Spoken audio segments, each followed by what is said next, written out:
कक्षा 8वीं के विद्यार्थियों को ढेर सारा इसमें एक ऐसा ही स्वरूप कब जो हम आपको निर्मल अपवित्र बना सकें। निर्मल अपवित्र तब बनते हैं जब हम इस जो विषय दिया है उस पर एकाग्र होते हैं। ये विषय क्या है? क्रिया। और क्रिया में पृष्ठ क्रमांक कौन सा चल रहा है बेटा? 76 और उसके बाद 71 72 ये तीनों पढ़ेंगे। आज पेज पढ़ेंगे क्या समझेंगे। पढ़ना तो बहुत आसान है लेकिन समझना एक कठिन प्रक्रिया है और उस कठिन प्रक्रिया को हम करने की कोशिश करेंगे। देखें बेटा 70 पेज पर हमें ये देखना था कि वास्तव में प्रारंभ तो द्विकर्मक क्रिया तक हमने पूर्ण कर लिया था और उसके आगे करना है। तो द्विकर्मक क्रिया पृष्ठ 69 से प्रारंभ है, आधा पेज 69 का है, तो इसको अपन देखेंगे। जैसे प्रयोग तथा संरचना के आधार पर क्रिया के भेद दिख रहा बेटा। प्रयोग और संरचना के आधार पर क्रिया के निम्नलिखित भेद होते हैं: सामान्य क्रिया, संयुक्त क्रिया, प्रेरणार्थक क्रिया, पूर्वकालिक क्रिया, सामान्य क्रिया। जिन वाक्यों में एक ही क्रिया का प्रयोग होता है उन्हें सामान्य क्रिया कहते हैं। जैसे वह हंसा, सूर्य उगा, उसने दूध पिया, ये सामान्य क्रिया है जिसमें एक ही क्रिया का प्रयोग होता है। ठीक है ना। अब दूसरी संयुक्त क्रिया। संयुक्त क्रिया माँ खाना पका रही है, वह पत्र लिख रहा है, पिताजी आ गए। ये संयुक्त क्रिया है। संयुक्त क्रिया में क्या होता है? दो या दो से अधिक धातुओं के मेल से बनी क्रिया को, अभी हमने समझा था क्रिया के मूल रूप को क्या कहते हैं बेटा? धातु कहते हैं। तो क्रिया दो या दो से अधिक धातुओं के मेल से बनी क्रिया को क्या कहते हैं? संयुक्त क्रिया कहते हैं। धातु आप जानते हैं क्रिया के मूल रूप को, जैसे पढ़ धातु है, ना प्रत्यय लग गया पढ़ना। ऐसे यहाँ खाना पका, देखो इसमें आएगा, स्पष्ट आएगा। संयुक्त क्रिया में पहली क्रिया मूल क्रिया होती है और दूसरी क्रिया सहायक क्रिया होती है। जैसे उपर्युक्त वाक्यों में पका, लिख तथा आ क्रियाएं हैं तथा रही है, रहा है, गए हैं सहायक क्रिया है। देखो एक बार फिर से, माँ खाना पका रही है, वह पत्र लिख रहा है, पिताजी आ गए। संयुक्त क्रिया में पहली क्रिया मूल क्रिया और दूसरी क्रिया सहायक क्रिया होती है। उपर्युक्त वाक्यों में पका, लिख तथा आ मूल क्रियाएं हैं तथा रही है, रहा है और रहे गए हैं सहायक क्रियाएं हैं। ठीक है ना। स्पष्ट हुआ? पका मूल क्रिया, रही है सहायक क्रिया, लिख मूल क्रिया और रही है या रहा है सहायक क्रिया। ठीक है ना। अब नाम धातु क्रिया। संज्ञा, सर्वनाम तथा विशेषण आदि शब्दों के साथ ना प्रत्यय जोड़ देने पर या जोड़ने से बनी क्रिया को नाम धातु क्रिया कहते हैं। जैसे हिन हिनाना, टिमटिमाना, वतियाना। ये ना प्रत्यय जोड़ दिया जाए संज्ञा, सर्वनाम या विशेषण आदि शब्दों के साथ तो क्या कौन सी क्रिया हो जाती है? नाम धातु क्रिया हो जाती है। संज्ञा शब्दों से जैसे हाथ हथियाना, रंग रंगना, टक्कर टकराना, लालच ललचाना, लाज लजाना, बात बतियाना, खटखट खटखटाना, झूठ झुठलाना, ये सब क्या है? नाम धातु क्रिया है। अब जैसे सर्वनाम शब्द है अपना, उससे बन गया अपनाना। विशेषण शब्दों से साठ सठियाना, सूखा सुखाना, लंगड़ा लंगड़ाना, गरम गरमाना, नरम नरमाना, दोहरा दोहराना, ये नाम धातु क्रिया क्रिया शब्दों से बनती है।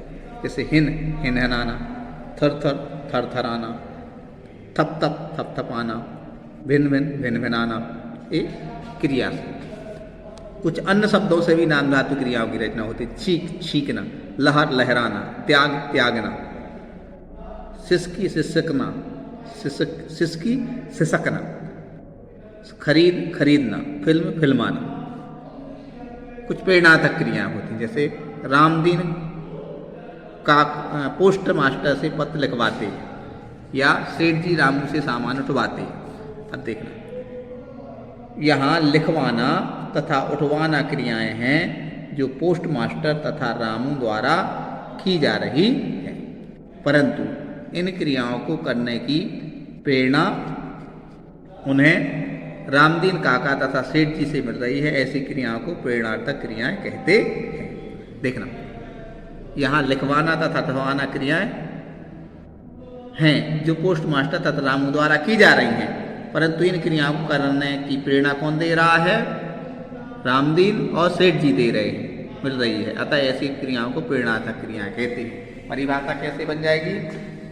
जब कर्ता स्वयं कार्य ना करके और किसी को कार्य करने के लिए प्रेरित करता है, स्वयं काम नहीं करता लेकिन प्रेरित करता है, प्रेरणार्थक क्रिया कहलाती है। जैसे प्रथम प्रेरणार्थक,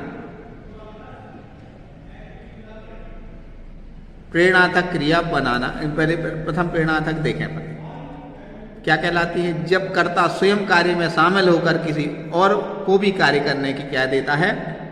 प्रेरणा देता है, उसे प्रथम प्रेरणार्थक कहते हैं। जैसे माँ बच्चे से दान करवाती है, या हाँ यही चल रहा है। इसमें क्या हो रहा है?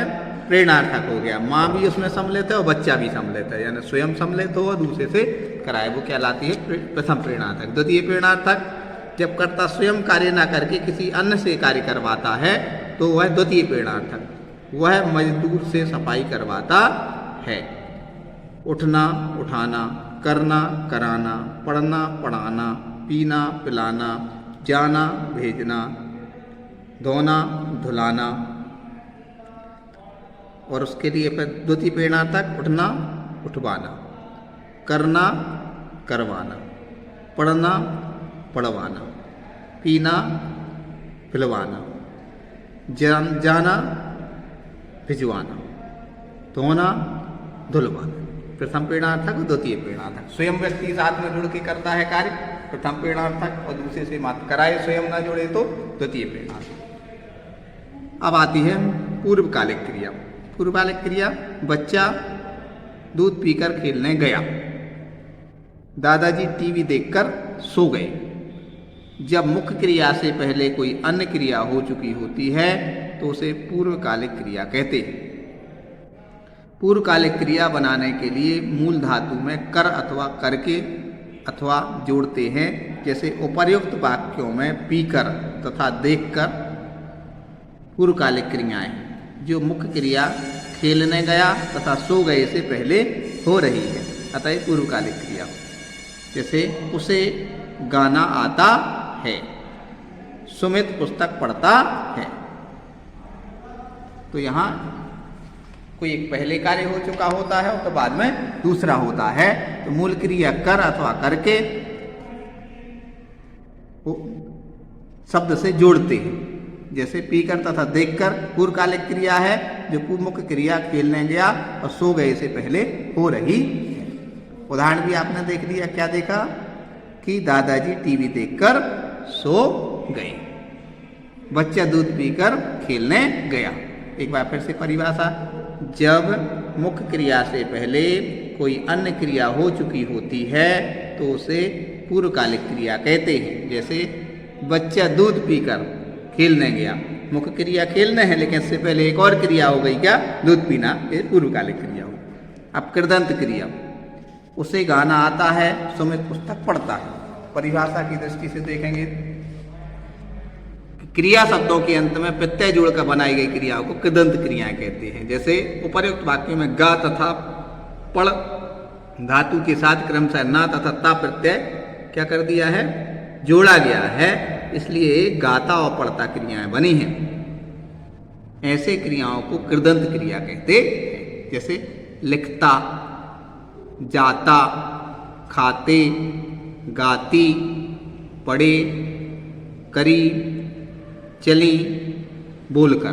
तो जा में ता प्रत्यय जाता, खा में ते प्रत्यय खाते, गा में ती प्रत्यय गाती, पढ़ में ई प्रत्यय पढ़े, कर में ई प्रत्यय करी, चल में ई प्रत्यय चली, बोल में कर प्रत्यय बोलकर, लिख में ता प्रत्यय लिखता। इस तरह ये कृदंत क्रिया है। कृदंत क्रिया की परिभाषा क्या है? क्रिया शब्दों के अंदर प्रत्यय जोड़कर बनाई गई क्रियाओं को कृदंत क्रियाएं कहते हैं। आज हमने जितनी भी परिभाषाएं पढ़ी हैं एक बार फिर से रिवीजन कर लेंगे। पहला हमने सामान्य क्रिया जिसमें एक ही क्रिया का प्रयोग होता है सामान्य क्रिया कहलाती है। सूर्य उगा, वह हंसा, उसने दूध पिया। संयुक्त क्रिया जिसमें दो या दो से अधिक धातुओं की मेल से बनी होती है। माँ खाना पका रही है। पकाना एक क्रिया और रही है सहायक क्रिया। वह पत्र लिख रहा है, लिख एक क्रिया और रहा है दूसरी सहायक क्रिया। तो संयुक्त क्रिया हो गई। तीसरा क्या बताया? नाम धातु क्रिया। नाम धातु क्रिया में संज्ञा सर्वनाम विशेषण शब्दों के साथ नाम प्रत्यय जोड़ देते हैं तो क्या कहलाती है? नाम धातु क्रिया कहलाती है। अब नाम धातु क्रिया के लिए संज्ञा के आधार पर हाथ का हथियाना, सर्वनाम के आधार पर अपना का अपनाना, विशेषण के आधार पर साठ का सटियाना, क्रिया के आधार पर हिन का हिनहिनाना, अन्य शब्दों से लहर का लहराना, ऐसे। अब प्रेरणार्थक क्रिया, इसमें क्या होता है? जब कोई कार्य की प्रेरणा दी जाती है, इन क्रियाओं को करने की प्रेरणा दी जाती है तो वह क्या कहलाती है? प्रेरणार्थक क्रिया कहलाती है। जब कर्ता स्वयं कार्य ना करके किसी और को कार्य करने के लिए प्रेरणा देता है उसे प्रेरणार्थक क्रिया कहते हैं। अब इसमें थोड़ा सा विरोधाभास दिखेगा बेटा आपको कि प्रथम प्रेरणार्थक में तो व्यक्ति स्वयं करता है लेकिन करवाता भी तो है। तो प्रथम प्रेरणार्थक की परिभाषा क्या है? जब कर्ता स्वयं कार्य में शामिल होकर दूसरे से काम करवाता है। द्वितीय प्रेरणार्थक में स्वयं शामिल तो नहीं होता लेकिन दूसरे से करवाता है।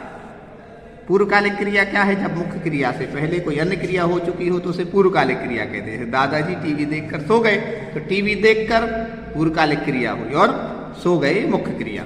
ठीक है ना।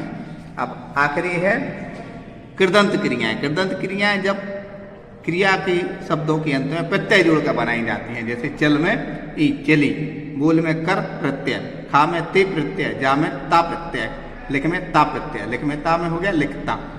इस तरह ही आज हमने क्रिया के किस आधार पर भेद समझे हैं? संरचना के आधार पर और प्रयोग के आधार पर भेद समझे हैं। कितने भेद होते हैं? 6 भेद। सामान्य क्रिया, संयुक्त क्रिया, नाम धातु क्रिया, प्रेरणार्थक क्रिया, पूर्वकालिक क्रिया, कृदंत क्रिया। और इसको बहुत अच्छे से समझ करके अभ्यास कार्य के लिए हम अगले वीडियो के माध्यम से तैयार होंगे। सभी बच्चों को ढेर सारा स्नेह।